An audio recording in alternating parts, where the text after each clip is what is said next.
दोस्तों नमस्कार। मैं वरुण कुमार त्रिपाठी, निदेशक SIP foundation, green India one channel पे आपका स्वागत है। दोस्तों आज हम बात करते हैं कोटक स्मॉल कैप फंड के बारे में। कोटक स्मॉल कैप फंड के बारे में क्यों बात करना चाहते हैं? एक तो विषय ये है कि इस समय स्मॉल कैप में ही निवेश क्यों किया जाए।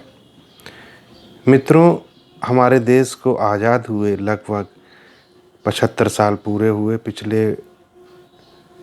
15 अगस्त को लगभग पूरे 75 वर्ष ही पूर्ण हुए हैं।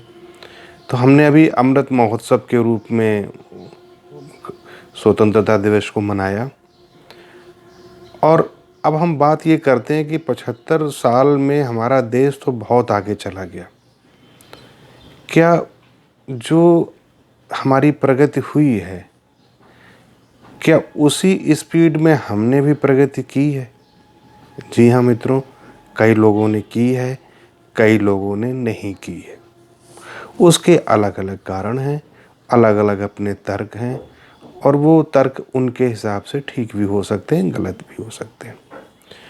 तो मित्रों, एक उदाहरण के तौर पे हम देखते हैं कि जो हमारा शेयर मार्केट था वो आज लगभग 60,000 पे नियर ट्रेड कर रहा है, यानी कि सूचकांक लगभग 60,000 से थोड़ा ऊपर थोड़ा नीचे ट्रेड कर रहा है या चल रहा है। उसी के साथ अगर हम देखेंगे तो जो हमारा शेयर मार्केट था, जो कंसोलिडेट किया गया, वो 79 में किया गया। 100 पॉइंट से शुरुआत की, यानी कि 100 अंकों के साथ शुरुआत हुई थी सन 79 में। और आज हम जब देखेंगे तो शेयर बाज़ार लगभग 60,000 पे पहुंच गया, यानी कि सेंसेक्स में सन 1980 में अगर किसी ने 100 रुपये लगाए होते तो आज उसकी वैल्यू लगभग 60,000 के आसपास होती। तो जो ये प्रगति हुई है, क्योंकि उससे पहले तो मार्केट कंसोलिडेट नहीं था, ट्रेडिंग होती थी। हमारा जो बाज़ार है वो बहुत प्राचीन है। आज़ादी से पहले भी शेयर बाज़ार था, लेकिन वो अपने प्राचीन सिस्टम के साथ था।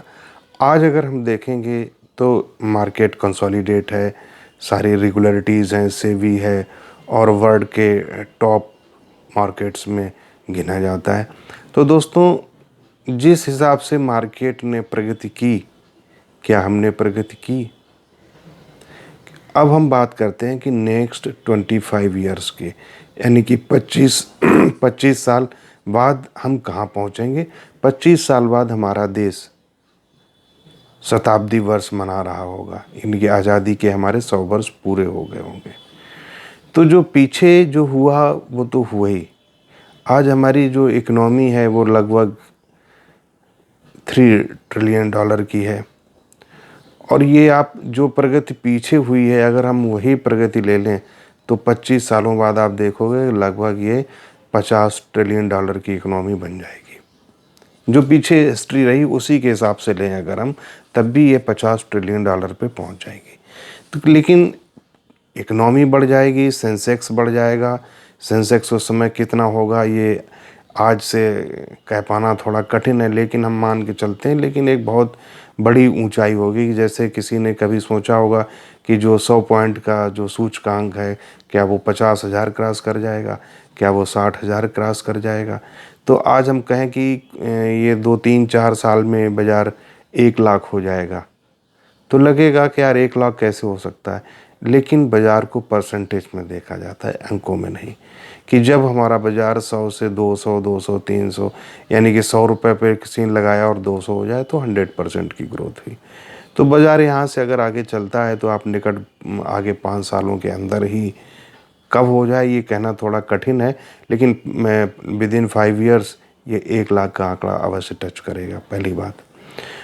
और ये जो हमारी इकोनॉमी बढ़ेगी, सेंसेक्स बढ़ेगा, शेयर बाज़ार बढ़ेगा, सब कुछ बढ़ेगा, लेकिन इसका फ़ायदा मिलेगा क्या हमको? फ़ायदा हमारा तभी मिल सकता है या हमको फ़ायदा तब हो सकता है जब हम उस मार्केट में पार्टिसिपेट करें। अगर हम उस मार्केट में पार्टिसिपेट ही नहीं कर रहे हैं तो उसका फ़ायदा हमें नहीं मिलेगा। अगर हमने रियल एस्टेट में पार्टिसिपेट किया है तो रियल एस्टेट का फ़ायदा मिलेगा। यदि हमने बैंक एफडी में पार्टिसिपेट किया है तो हमें बैंक एफडी वाला फ़ायदा मिलेगा। जब हमने शेयर बाज़ार में पार्टिसिपेट ही नहीं किया है तो उसका फ़ायदा हमें नहीं मिलेगा। मित्रों, मैं एक बात कहना चाहूँगा कि इकोनॉमी 3 ट्रिलियन से 10 ट्रिलियन की हो जाए, 5 ट्रिलियन की हो जाए, 100 ट्रिलियन की हो जाए, लेकिन फ़ायदा हमें तभी मिलेगा कि जब हम उसमें पार्टिसिपेट करें। और अब आप देखोगे कि जो यहाँ से हम 25 साल पीछे चलते हैं, 25 साल अगर आप पीछे देखोगे तो रिलायंस इंडस्ट्री भी एक स्मॉल कैप थी, अदानी एंटरप्राइजेज वो भी स्मॉल कैप में एक थी, इन्फोसिस को देखोगे वो भी स्मॉल कैप कैटेगरीज में थी। तो जो आज के लार्ज कैप हैं मोस्टली हिंदुस्तान यूनिलीवर और एक दो स्टॉक को अगर आप छोड़ देंगे, एचडीएफसी बैंक देखेंगे, आईसीआईसीआई बैंक देखेंगे, तो ये सारे के सारे जो बैंक हैं आज से 25 साल पहले स्मॉल कैप कैटेगरी में ही थे।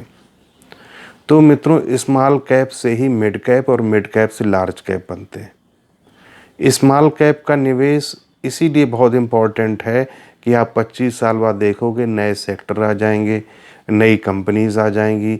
पीछे जो कंपनियां थीं वो सेंसेक्स में, वो आज नहीं है, आज नई नई कंपनियां सेंसेक्स। तो ये एक बदलाव है और समय समय पे होता रहता है। तो जो निवेश का तरीका है कि हम ऐसे स्मॉल कैप स्टॉक को सिलेक्ट नहीं कर सकते क्योंकि रिस्क ज़्यादा है, बहुत हाई लेवल की रिसर्च चाहिए और ज़रा सी गड़बड़ी में पता चला स्मॉल जो सेक्टर की कंपनी है वो डूब जाती है, रातों रात पता नहीं चलता है उसका। तो हमें इसमें बहुत बड़े स्पेसिफिक एक्सपर्टाइजेशन की आवश्यकता होती है। तो इसलिए स्मॉल कैप में स्टॉक ना खरीद के हमें स्मॉल कैप फंड में रहना चाहिए और बहुत अच्छे फंड हाउस में रहना चाहिए। और ये बहुत इम्पॉर्टेंट करता है कि उसका फंड मैनेजर भी बहुत ही एक्टिव एग्रेसिव होना चाहिए कि जो निगाह रखे कि कौन सा स्टॉक चलने वाला है और कौन किसको कब डिलीट करना है, निकालना है, ये उसकी निगाह में रहना चाहिए। तो उसी सिलसिले में हम लोगों ने जो एक फ़ंड को सिलेक्ट किया है वो है कोटक स्मॉल कैप फंड। ये एक स्मॉल कैटेगरी का फ़ंड है। इसके फ़ंड मैनेजर बहुत ही स्मार्ट पंकज टिब्बरवाल जी हैं। इससे पहले ये प्रिंसिपल में रहे और प्रिंसिपल से ये इस प्रिंसिपल म्यूचुअल फंड के बाद में ये कोटक के एमसी इन्होंने ज्वाइन किया और अभी कई वर्षों से जो कोटक स्मॉल कैप कैटेगरी का जो फंड है और उसके अलावा भी एक दो फंड मैनेज करते हैं, बट कोटक स्मॉल कैप उन्हीं की देख रेख में चल रहा है। तो बहुत अच्छे से मैनेज किया हुआ है। बहुत आपने देखी लास्ट 3 साल से तो इतनी मार्केट में उतार चढ़ाव चल रहे, बड़ी बड़ी महामारी का फेस कर रहा है या महंगाई का, इन्फ्लेशन का हो, तो जो भी चैलेंजेस आ रहे हैं बहुत अच्छे से उन्होंने फेस किए और एक रिटर्न को मेंटेन करके रखा हुआ है। ये एक बड़ी तारीफ़ करनी चाहिए, बहुत ही ज़रूरी चीज़ है। तो अगर आप उनके रिटर्न भी देखेंगे तो लास्ट 1 ईयर में 8.67 यानी कि एफडी से भी ज़्यादा रिटर्न स्मॉल कैटेगरी ने दिया, जबकि स्मॉल कैटेगरी में हाई रिस्क होता है। अगर 2 साल के रिटर्न की बात करें तो 47%, बहुत इंपॉर्टेंट रिटर्न है कि 2 साल में जिसने पैसा पहले निवेश किया तो आज वो 47% का है। 3 ईयर का देखेंगे तो 37% का रिटर्न है। 5 ईयर में भी अगर आप कैटेगरी लॉन्ग कैटेगरी में देखेंगे तो 18% है और 10 ईयर्स में अगर आप देखेंगे तो 21% का रिटर्न जनरेट किया। तो यदि हम बात करें कि अगर किसी ने 10 साल पहले 10,000 रुपीज़ की अगर SIP की होती तो आज उसको 21% का रिटर्न मिल रहा होता। तो हम ये एक्सपेक्टेशन करते हैं कि नेक्स्ट ये 25 ईयर भी इसी के आसपास रिटर्न जनरेट करके दे देगा, क्योंकि 10 साल का जो हिस्ट्री है वो हम एक बेंचमार्क के रूप में ले सकते हैं।